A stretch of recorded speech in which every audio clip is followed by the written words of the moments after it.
Hey, it's the Powerful Communication Podcast from Comsteria. This is Colin Kelly with a quick word about football today, which is always a risk. Celtic manager Brendan Rodgers and some comments he made to Jane Lewis, the BBC Sports Sound football reporter, at full time at the end of the Celtic Motherwell game yesterday.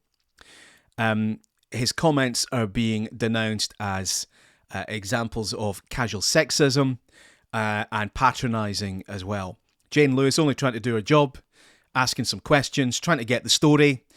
Brendan Rodgers realised, I think, that he'd maybe said a little more than he meant to, and then she pushes for a little more, and he's trying to shut it down, and in the course of that, he says, "Good girl."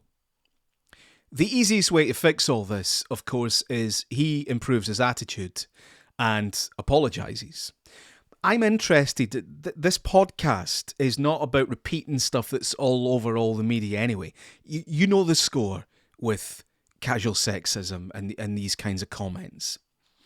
I'm interested in the PR and comms because those are my clients, and this is the audience for this podcast. I'm interested in the lesson here for PR and comms professionals. It absolutely amazes me. And putting aside this is just one example. There are many situations, it happens fairly often, where football managers and sometimes players say things in the post-match interview that causes them bother. It starts to dominate the story. They're going to have to apologise, and it just gets a little bit of a mess. Celtic Football Club is a PLC business with £120 million market capitalisation. This is a big business.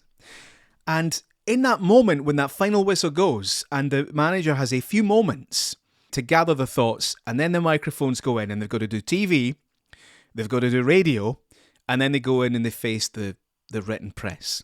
Think about the emotion and the energy involved in being in that dugout, on that touchline for the 90-minute game of football.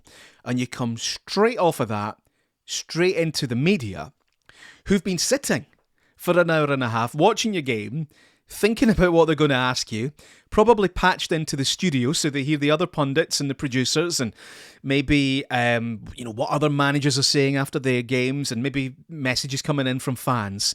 So they've got all this time in preparation. And then a manager in this incredibly vulnerable position.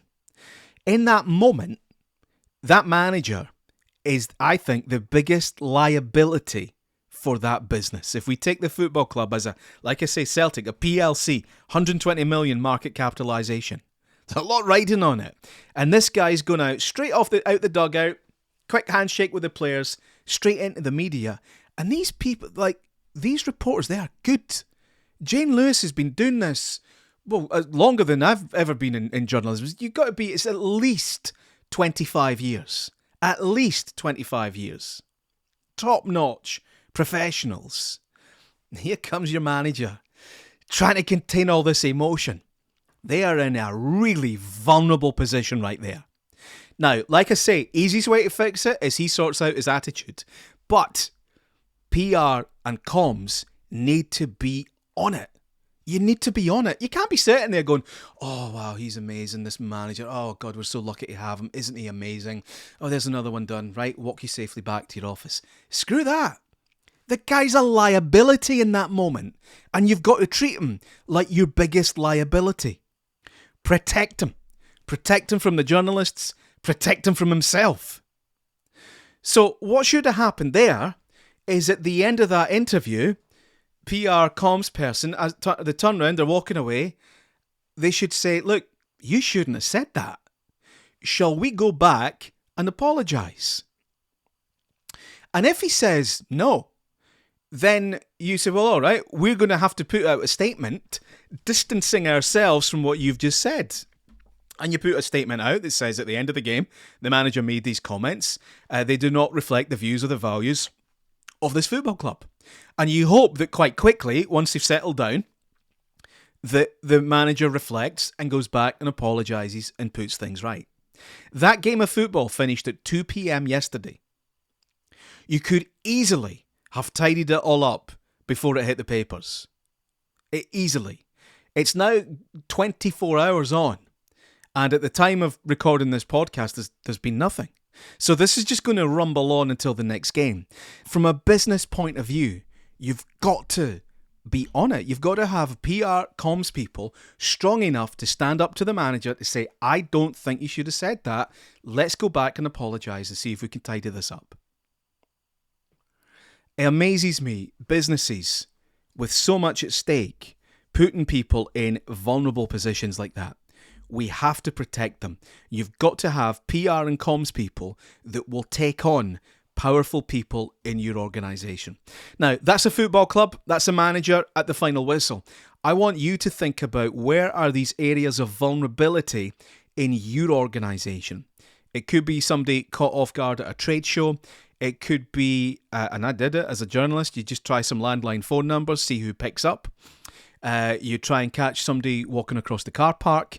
I've spoken before about these audit videos. They're just flying drones right across the top of your factory, and they're having a go at your security people in the gatehouse. You've got to think about where these areas of vulnerability are, or liability, where all that is, and you've got to try and put people in place to control it. And don't let your key personnel be on their own in these vulnerable situations.